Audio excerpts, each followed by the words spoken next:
Palathayi case കഴിഞ്ഞ സർക്കാരിൻ്റെ കാലത്ത് വലിയ വിവാദമായ ചർച്ചയായ സംഭവങ്ങളിൽ ഒന്നാണ്. BJP നേതാവാണ് പ്രതി. BJP നേതാവിനെ രക്ഷപ്പെടുത്താൻ സർക്കാർ ശ്രമിക്കുന്നു, പിണറായി സർക്കാർ ശ്രമിക്കുന്നു എന്നതായിരുന്നു ആരോപണം.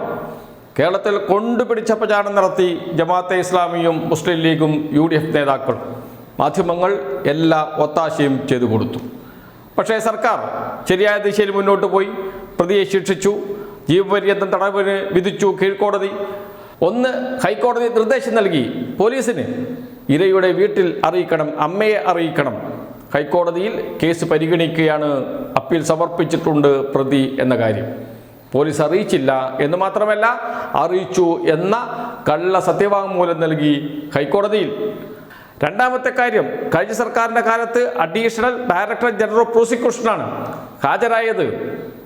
എന്നാൽ ഇത്തവണ UDF സർക്കാരിൻ്റെ കാലത്ത് ഹാജരായത് ജൂനിയർ അഭിഭാഷകൻ. അതുകൊണ്ട് തന്നെയാണ് ഒത്തുകളിച്ചു എന്ന് ജമാഅത്തെ ഇസ്ലാമിയും സമസ്തയുമൊക്കെ ഇപ്പോൾ പറയുന്നത്, അവർക്ക് പറയേണ്ടി വന്നത്. മുസ്ലിം ലീഗ് ഇതുവരെയും നിലപാട് പറഞ്ഞിട്ടില്ല. കോൺഗ്രസ് നേതാക്കൾ ഒന്നും പറഞ്ഞിട്ടില്ല. പ്രോസിക്യൂഷൻ BJP നേതാക്കളുമായി ഒത്തുകളിച്ചു. അങ്ങനെ വന്നാൽ ആരാണ് അതിന് ഉത്തരവാദി? സംസ്ഥാന സർക്കാരാണ്, മുഖ്യമന്ത്രിയാണ്. പക്ഷേ മാധ്യമങ്ങൾ അതെല്ലാം മൂടിവെക്കുന്നു. ഇപ്പോഴിതാ മറ്റൊരു തെളിവ് കൂടി പുറത്തു വന്നിട്ടുണ്ട്. തെളിവ് മറ്റൊന്നുമല്ല, RV ബാബുവിൻ്റെ, ഹിന്ദു ഐക്യവേദി നേതാവിൻ്റെ ഫേസ്ബുക്ക് പോസ്റ്റാണ്. അതിൽ പറയുന്നു, പാലത്തായി കേസിൽ പ്രോസിക്യൂഷനെയും സർക്കാരിനെയും പഴിചാരി മുഖം രക്ഷിക്കാനാണ് മുസ്ലിം സംഘടനകളും CPM-ഉം ശ്രമിക്കുന്നത്.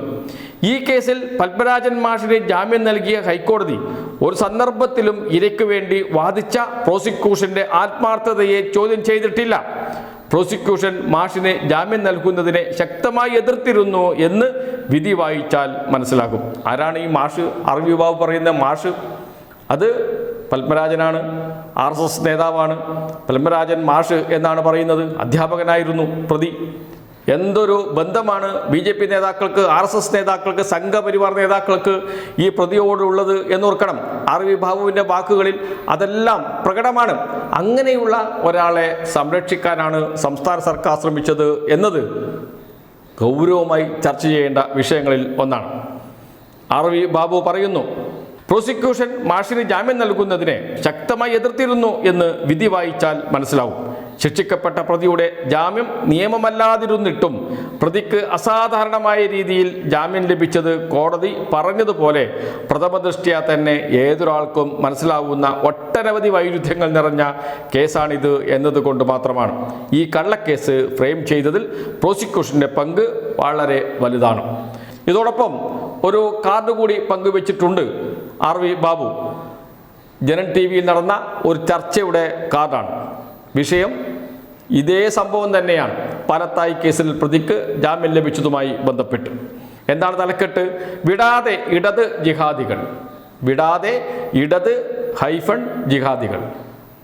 പ്രതിയെ ഇടതുപക്ഷവും ജിഹാദികളും, ജിഹാദികളെന്ന് ജനൻ TV പറയുന്നത് ആരെയാണ് എന്ന് പ്രത്യേകിച്ച് പറയേണ്ട കാര്യമില്ലല്ലോ. ഇടത് കക്ഷികളും ജിഹാദികളും ചേർന്ന് പ്രതിയെ വിടാതെ പിന്തുടരുകയാണ് എന്നാണ് കാർഡിൻ്റെ തലക്കെട്ട്.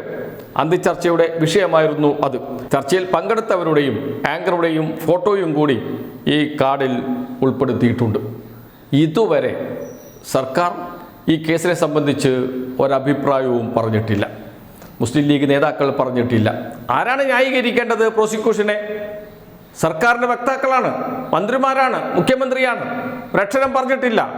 സർക്കാരിനെ സംരക്ഷിക്കാൻ ഓടിയെത്തിയത് ഹിന്ദു ഐക്യവേദി നേതാക്കളാണ് എന്നോർക്കണം. RV ബാബു, ശശികല ടീച്ചർ ഉൾപ്പെടെയുള്ളവർ. അവർ പറയുന്നു പ്രോസിക്യൂഷന് ഒരു പരാജയം സംഭവിച്ചിട്ടില്ല. പ്രോസിക്യൂഷൻ ജാമ്യം നൽകരുത് എന്ന് ശക്തമായി വാദിച്ചിരുന്നു. പറയുന്നത് സർക്കാരല്ല, ഹിന്ദു ഐക്യവേദി നേതാക്കളാണ്. ഇതുമാത്രം മതി. എന്താണ് സർക്കാരും എന്ന് വെച്ചാൽ UDF സർക്കാരും BJP-യും തമ്മിലുള്ള ബന്ധം മനസ്സിലാക്കാൻ. പ്രതിയെ രക്ഷപ്പെടുത്താൻ ശ്രമിക്കുന്നു എന്ന് പറഞ്ഞ് കഴിഞ്ഞ ഇടതുപക്ഷ സർക്കാരിനെതിരെ കൊണ്ടുപിടിച്ച പ്രചാരണം നടത്തിയവർ അധികാരത്തിലേറിയതിനു ശേഷം അതേ കേസിൽ പ്രതിക്ക് ജാമ്യം ലഭിക്കുന്നതിന് വേണ്ടി ഒത്താശ ചെയ്തിരിക്കുന്നു. പക്ഷെ എന്തുകൊണ്ടാണ് സർക്കാർ ഇത് സംബന്ധിച്ച് ഒരക്ഷരം മിണ്ടാത്തത്? അപ്പീൽ നൽകുമെന്ന് പോലും പറയുന്നില്ല എന്നോർക്കണം. ഒരു വാക്ക് പോലും മാധ്യമങ്ങളോട് സംസാരിക്കുന്നില്ല. ആർക്കാണ് ഉത്തരവാദിത്വം? മുഖ്യമന്ത്രിക്കാണ്. നിയമവകുപ്പ് മുഖ്യമന്ത്രിയുടെ കയ്യിലാണ്.